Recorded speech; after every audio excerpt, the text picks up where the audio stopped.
Homeless war vet saves billionaire's daughter. The truth about her father shatters him, starts on a frozen Chicago night. Ethan Cole, a weary veteran, hears a splash under the LaSalle Bridge and dives into the Black Chicago River. He drags a young woman to the bank as sirens scream and phones record. "That's Victor Hart's daughter," someone yells. Flashing lights blind him. She coughs, blinks, and Ethan freezes. The girl's face is a mirror of Emily Brooks, the woman he lost when his life burned down. Cameras close in. He steps back, shaking, as destiny returns, wearing Emily's eyes. If this story touched your heart, don't forget to like and subscribe. Wine cuts like knives along the riverwalk. Ethan's threadbare coat flaps as he vaults the railing. The water is a punch to the lungs. He kicks hard, following the red glow of a sinking taillight. The passenger window spiders under the pressure. A pale hand slaps the glass. Ethan rams his elbow until the pane bursts and lake water floods the car. He hauls the girl out, fighting the drag of her coat. They surface to a riot of cold air and flashing blue. "Hang on," he rasps, rolling her onto the pavers. He seals his mouth over hers, presses, breathes. 1, 2, she convulses and coughs up river water. "You're okay," he says. "Stay with me," phones crowd in. "That's Lily Hart," a boy shouts. "Victor Hart's kid." The name knifes through him. Hart, the billionaire defense contractor. The man who profited while soldiers like Ethan fell through the cracks. The man whose shadow once swallowed Ethan's whole life. Lily's lashes tremble. "Who are you?" she whispers. Her face under the ambulance lamp stuns him. Same soft jawline, same earnest eyes, Emily's eyes. For a heartbeat, the street vanishes. All he sees is an engagement photo in a cheap frame and a letter he never got to send. Paramedics lift Lily onto a stretcher. A security detail pushes in. "Back up!" someone barks. Ethan stumbles away, coughing, soaked to the bone. A medic grabs his wrist. "Sir, you need a blanket." He shakes free. He's already fading into the crowd, a ghost who surfaced just long enough to steal someone from the river. As the ambulance doors slam, Lily looks out at him. Their eyes lock, hers grateful, confused. His roar haunted. The doors close. The sirens rise, and in the echo, the past begins to stir. Morning paints the hospital in sterile gold. Ethan sits on a radiator by the ER entrance, steam rising from his clothes. A volunteer hands him coffee. "You saved a life," she says. He shrugs. "Just did what someone once did for me." 2 men in tailored coats approach. "Mr. Cole?" The taller one smiles tight. "Mr. Hart would like to thank you personally." Ethan's fingers tighten on the cup. Hart. They usher him into a private suite that looks more like a penthouse than a room. Lily sits propped against pillows, an oxygen line tucked beneath her nose, an IV taped to her wrist. She tries to sit up. "You..." "Kate," he nods, awkward. "How's the head?" Throbbing, a flicker of humor. "Thank you for the whole not letting me drown thing." He almost smiles. The door opens. Victor Hart steps in with a politician's posture and a father's concern. Silver hair, flawless suit, eyes that evaluate the room like a ledger. He stops when he sees Ethan. The mask slips just a second, but Ethan catches it. Recognition, alarm, guilt. "Mr. Cole," Hart says, voice smooth. "You saved my daughter. I owe you everything." He produces a leather checkbook. "Name your number." Ethan looks at Lily, then back at Hart. "You can't buy what you broke," he murmurs. Hart blinks. "I'm sorry." "Nothing," Ethan says. "Keep your money." Lily glances between them. "You two know each other?" Hart's smile snaps back in place. "We've crossed paths years ago." He turns to Lily. "Rest, sweetheart." To Ethan, lower. "Let's talk outside." In the corridor, Hart leans close. "Whatever you think you know, bury it." For her, Ethan steps in too, and for once the billionaire meets a gaze that doesn't flinch. "I pulled your child from a grave," Ethan says. "I won't climb into another one for you." He walks away, leaving Hart alone with his reflection in the glass, polished, expensive, and cracking. Hart Tower, 62nd floor. Night drapes the city in neon. Victor stands before the glass. whiskey sweating in his palm. The headlines crawling across a muted TV. Homeless vet saves heart heiress. He rewinds memories like surveillance footage. Brown desert. A corrugated hangar. A younger Ethan Cole laughing in uniform beside him. Brothers in arms before money taught Victor a different language. He remembers the audit. Missing funds. The contract overruns.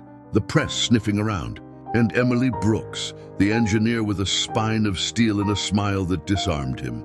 She was Ethan's anchor, and Victor wanted a life that looked like theirs, but came faster, cleaner, guaranteed. So he moved numbers. He forged signatures. He let whispers become reports, reports become charges, charges become a court-martial with Ethan's name stamped on it. Just until this blows over, he'd told himself. It never blew over. It buried Ethan and Emily. Emily stopped returning Ethan's calls.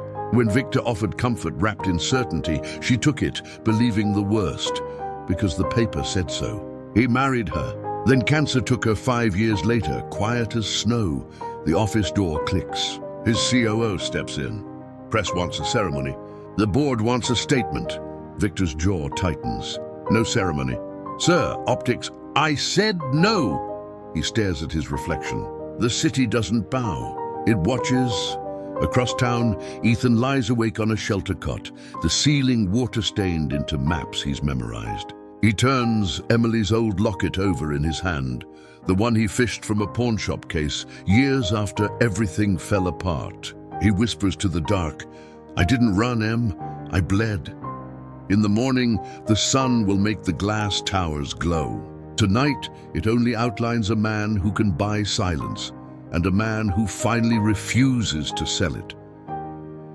Ethan returns to the Riverwalk at dusk, the water a ribbon of steel. He sits where he first heard the splash. The city hums above. Down here, the air holds secrets. He pulls a weathered envelope from his coat. Inside are copies, procurement records, emails, a QA sign-off Emily once sent him. We'll do it right, E, always. It smells faintly of old rain. You always come here? A voice asks. Ethan turns. Lily stands a few feet away, bundled in a hoodie, sneakers squeaking. A bodyguard lingers back. She waves him off and sits crisscross like a kid. I tracked down your name, she says. I wanted to say thank you. Not on TV. He studies her face. Emily's eyes. Victor's chin. A stranger with a map of his past. You should be resting, he says. She shrugs. Resting feels like drowning in daylight. They watch the current. After a while, she asks, how do you know my father? Ethan's jaw tightens. He chooses a first truth. We served, he became management. I didn't. She senses the cliff he won't step over. My mom used to talk about someone, she says quietly. A soldier who made her feel like the world wasn't a machine. Ethan's heart stumbles. Emily, Lily blinks. You knew her? His voice thins. I was going to marry her. Silence gathers. Cars hiss overhead. Lily's eyes shine. She kept a small locket in a jewelry dish. I used to see it when I was little. One day it was gone. After she died, Dad boxed up her things. She swallows. I never understood her sadness. Not until now he opens his palm. The locket. Lily inhales sharply. How? Pawn shop on Milwaukee. Years ago. He places it in her hand. For a moment, 3 lives, broken and braided, rest between their fingers. Heart headquarters, 9th floor atrium, all glass and greenery. Victor is in mid-sentence with a PR team when the elevator opens, and Lily steps out with Ethan at her side. Murmurs ripple. The PR director nearly drops her tablet. Ms. Hart, your father's in a meeting. I'm aware, Lily says, voice steady. She walks past a wall of plaques with her last name engraved in silver and enters the boardroom without knocking. Victor rises so fast his chair tips. Lily, what is this? She sets the locket on the table between them like evidence. A truth we left to rot, she says. Then she slides the weathered envelope across the glass. And another. He doesn't touch it. Ethan does. He fans the contents, procurement invoices, email chains, an original QA sign-off that undermines the narrative Victor sold to save himself. This is what you burned me with, Ethan says. I kept copies, not for court, for sanity. Board members glance at one another. Mr. Hart? Someone prompts. Victor's mouth is dry. These are old, misunderstood. Lily's gaze doesn't flinch. Mom married you because you made her believe Ethan abandoned her. She nods at the papers. Looks like you abandoned the truth. Victor's shoulders sag an inch, then another. I tried to protect the company, he says, but the sentence dies before it can dress itself as virtue. From what? Lily asks. Accountability? Ethan could swing now. Instead, he rests both hands on the table. I don't want your money. I want my name back. And I want her memory cleaned. Victor looks at the locket. He sees himself reflected in its curved glass. Not a titan, just a man who rerouted a flood into one life to keep his shoes dry. He exhales a long surrender. We'll make it right, he says, the words tasting like rust. I will. Good, Lily whispers, tears held like breath. Start by telling the world. They book the auditorium on the lobby level because it seats the press and the guilt. Lights scissor the air, microphones bristle. A backdrop screams, Heart Innovations in proud blue. The PR team hovers like a nervous flock. Stick to the statement, one murmurs. Lily nods without listening. Ethan stands at the side stage in a loner suit, 2 sizes too big. His hands itch for a pocket that isn't there. He stares at the exit sign and thinks how often he's taken that door. Not today. Lily steps to the podium. She looks small against the logo, then opens her mouth and becomes a lighthouse. 2 nights ago, a veteran pulled me from the river, she begins. Today, I'm asking him to pull our family out of something darker. Cameras click. My father built an empire that did great things, she continues, and some unforgivable things. Years ago, a good man, Ethan Cole, was destroyed by decisions made here. Paperwork lied. People followed. My mother Emily believed those lies. It broke her heart, and it broke his life. I refused to let silence finish the job. Victor stands just off stage, knuckles white. The plan was a careful, lawyer-laundered apology. Lily doesn't read it. She reads the truth. We'll turn over documents to federal investigators. We'll cooperate. And as for Mr. Cole, Hart will back a full exoneration. Publicly, immediately. A reporter shouts, Mr. Cole, do you want revenge? Ethan steps forward, throat tight. I want a correction, he says. For the record. For the kid I used to be. For the woman we both lost. Lily reaches for his hand. Flashbulbs pop. Somewhere a board member sighs like a collapsing tower. Victor closes his eyes. When he opens them, he walks onto the stage and takes the other mic. His voice is raw. My daughter is right. The room inhales. Empires tilt. By morning, the stock chart looks like a cliff. Investors flee. Partners pause. Federal emails arrive with polite ferocity. Victor sits in his office without the armor of his jacket, staring at the empty space where his picture with Emily used to be. He put it in a drawer years ago when grief became inconvenient. The door cracks. Lily enters, softer now. They'll want your head, she says. They can have my title, he answers. I'll give them the rest in court. She sits opposite. I didn't do this to ruin you, he nods. You did it to save yourself from becoming me. A crooked smile. Good. Silence. Then I loved her, he says. I know, Lily replies. But love without truth is just possession. He types a statement, deletes it, types another. Finally, he prints signed confessions and hands them to his counsel. No negotiations, he says. No spin. The lawyer stares. Sir, are you certain? For the first time in years, Victor says. He asks to see Ethan. The veteran arrives in the doorway like a shadow that learned to stand in daylight. Victor doesn't sit behind the desk. He meets him halfway. I'm sorry, he says. Not the corporate sorry, but the kind a man says when his spine remembers how to hold weight. I can't ask forgiveness. Ethan nods. Then don't. He holds out a simple paper. This clears my record. That's all I needed. Victor signs. Pen scratches like a key in a lock that's been stuck for decades. He hands it back. His eyes shine. Tell Emily. He stops. Never mind. As agents escort Victor through the lobby, reporters swarm.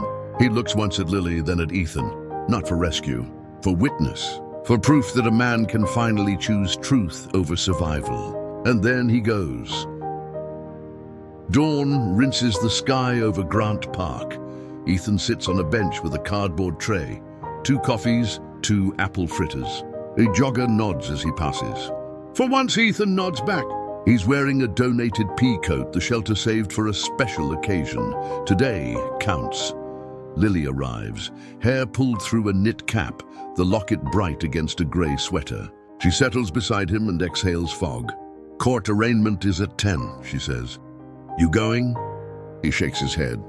I've watched enough men in cuffs. He nudges a fritter toward her.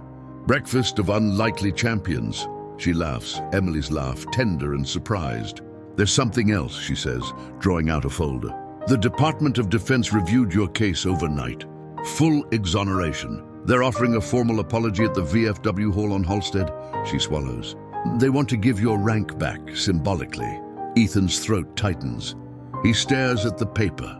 So many nights he wrote apologies in his head, speeches he'd never hear. I don't need a stage, he says, but I'll take the truth. They walk the lakefront as sunlight climbs the glass of Hart Tower. What will you do now? Lily asks. He watches a group of kids in oversized backpacks racing toward a bus. A learning center, he says. Tutoring for soldiers' families. Warm meals. No one sits alone. He glances at her. If I can find a space, you already have one, she says. Hart owns 3 vacant storefronts on the south side. Consider them donated. He stops. You don't owe me this? I owe my mother a better ending, she says. And I owe myself a beginning that isn't built on a lie. They reach the Veterans Memorial. Flags stir, names shine. Ethan sets the locket on the stone for a moment, palm pressed over it. Thank you, he whispers. Not to the granite, but to a woman who kept loving him the only way she could, by saving the proof of who he was. He slips the locket back over Lily's neck. Keep it, he says. She's with you now, Lily's eyes brim. With us, she corrects, the wind softens. Somewhere far above, a city wakes up and, for once, chooses to look. Moral revenge is loud, but redemption is steady. Money buys silence, truth buys sleep. Ethan didn't win by destroying a man, he won by rebuilding himself. When the past finally surfaced, the only thing that mattered was what they chose next. In the end, peace belongs to those who stop running.